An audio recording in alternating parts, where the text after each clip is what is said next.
Good, y'all, Demoralize here, and today, it's right, we get to finally work on Mustang, and I feel like I haven't been able to actually do fun stuff on it in a very long time, and today we're doing some engine-based stuff. So, get to bust open the hood, take a few things apart, put them back together, and hopefully, I do it right, this thing will run. So, today we're going to be doing the valve cover, because I have a oil leak from there, and I also have one from the oil pan gasket, but I don't got time for that today. So, I mean, I guess it's kind of expected when the car has 175,000 miles on it to have leaks like that.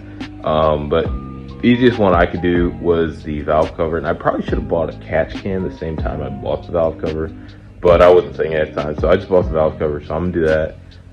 It looks like a super straightforward process. I watched a couple videos on it. I've looked at it myself, like just by popping the hood. It looks pretty simple, so I'm gonna get into it. I'll show you guys the ones I got. Probably predictable. it's like the ones everyone gets. So yeah, I'll show you all of that. Also, on top of the valve cover, I finally got myself a new key. It's one of those S550 replicas, or the newer Ford keys. So now I can. Oh wait, are you not gonna do it? There we go. Lock my car. So these are the valve covers I got. The Ford Performance powder coated blue. It has Ford lasers edged into it, so they're super. I honestly thought they were going to be heavier, but they're not. They are super lightweight, pretty straightforward, as you guys can see. Before I take it out to the bright ass sun, just some bolts. Literally, that's all the valve cover is, just some bolts. It's more of a hassle taking everything off the car to get these on. So this part's pretty straightforward. It's just getting everything off. So all the hose lines, everything out the way. So that's going to be the biggest hassle, but I still think that won't take too long. So I'm going to get into that. And then we can remove the valve cover, and shit, I might slap the cams on. Who knows? You know, the valve cover's going to be off. I might slap the cams in there. But yeah, I'm gonna pop the hood and get into it. All right, so I have a few things already unhooked. I forgot to record the first couple steps, but of course, obviously remove your negative terminal. Then you do all your electrical units over here, like your map, throttle body, this hose right here, and some other the connections. That way, when you pull this cover off, you're not yanking anything or damaging anything. So just make sure all your connections are removed. The hose for your intake as well, all of that gets removed, so you have all the space to pull the cover up without damaging anything. Like I said, I believe the coil packs as well pop up because they're in the way, so they got to go. But that's once I get more in depth into moving everything down there. So I'm gonna get back to it. I really need to get a GoPro. I keep telling y'all I'm gonna get a GoPro. I'm gonna get one.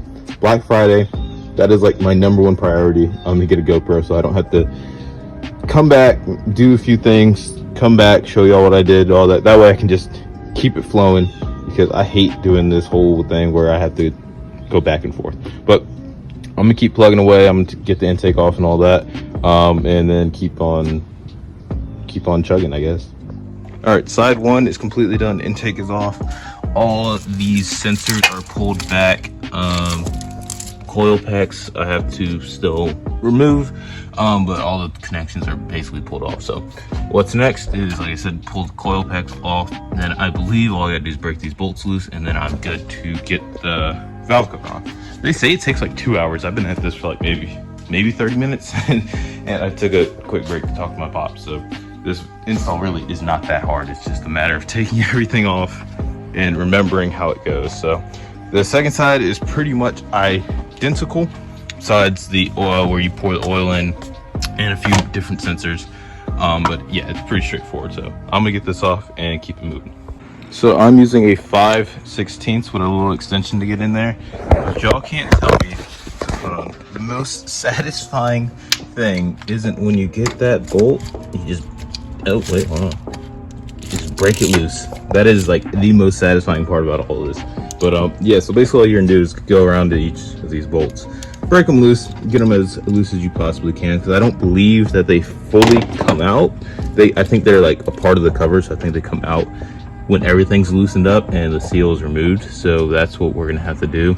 I think I might have to remove that, but I might be able to wiggle the cover out this way. So we'll see once everything's getting broken loose. But hopefully this side doesn't take too long, because then I can replicate it on that side as well. Yo, this is so dope seeing this. Like, I really just want to like to slap the new cans in there, but I know these are like one-time use type things, the rockers or whatever.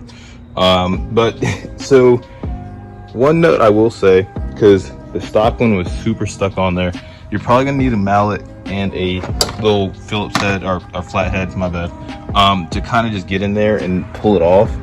This is the stock gasket, so I'm probably gonna clean up around the edges just to make sure everything stays super clean and seals properly. But it looks pretty good. I mean, I've never really opened up another engine before, so this is kind of cool to see. But yeah, I'm gonna clean this up and get the first cover on, and then keep moving to the other side. All right, so here we have it. We have the stock one versus the brand new powder coated Ford Performance one. It looks super sick underneath the hood. I still got to tighten it down, but I just wanted to show y'all what it looks like. So a little, or after, or yeah, doing reverse. So before, after, pops so much more. So I got to tighten it down, hook everything back up, and I believe that they don't reuse every single hole from the stock one. So there's that, so y'all aren't like freaking out or anything like that. So yeah, don't freak out when you don't reuse every single stock hole, because like the one back there isn't reused, and then the one right there isn't reused either. So don't worry about it. I'm tightening it down, and this thing is probably going to go for sale. I mean, I could probably clean it up a little bit, but I don't know what I'm for sure do with it. Had to take a little lunch break because I have literally just woke up and started working on the car. So we're at Chick-fil-A. You already know the vibes. I had to take the Chrysler out because obviously this thing is down. So we're getting some Chick-fil-A. I'm gonna take a quick little lunch break. Oh, they got a little ice cream cone. But then I will get back to working on the passenger side, and then we will be good to do a first start. All right, so second side is done. This side was actually a little bit harder to actually get done because all the little thicker hosing and all that over here. But I mean, it looks pretty much the same as the other side. Nothing unusual, unless I'm blind. So this side's good to go. The other valve cover's right there. So this is the second stock one. This one, or yeah, this is the second stock one. This one actually has the oil cap on it. I took it off, it's right there. And you just transfer that over to this side right here. So I can actually bring this over now. So like I was saying, the second side was actually a lot harder because of space, but still got it off. Get this guy on, and we'll be good. It's just so satisfying to work on your own car again. Like, I haven't been able to do anything on the car for so long that like was somewhat challenging, but like would be beneficial. Like, yeah, the diffuser. I've been doing a lot of cosmetic mods lately. I think the diffuser was last, taillights, the hood, all that stuff was fun and all, but like this is actually going to be technically a performance part because it's going to help get rid of the oil leak I had. I was on the driver's side, so this side is on. I have to tighten everything down, then hook everything back up, put the intake back on, and make sure obviously the car starts. It's hopefully that this leak is fixed now. Like I think I stated earlier, I have the oil pan gasket is leaking as well, but I don't have time for that. So this will have to do for now. Taking the car to the shop on Friday to get the exhaust welded, because apparently there's a hole in it. So that's going to fix the exhaust leak issue I have. Then we can finally continue getting Ledo tuned. I don't know if I told y'all, I'm on a base tune from him.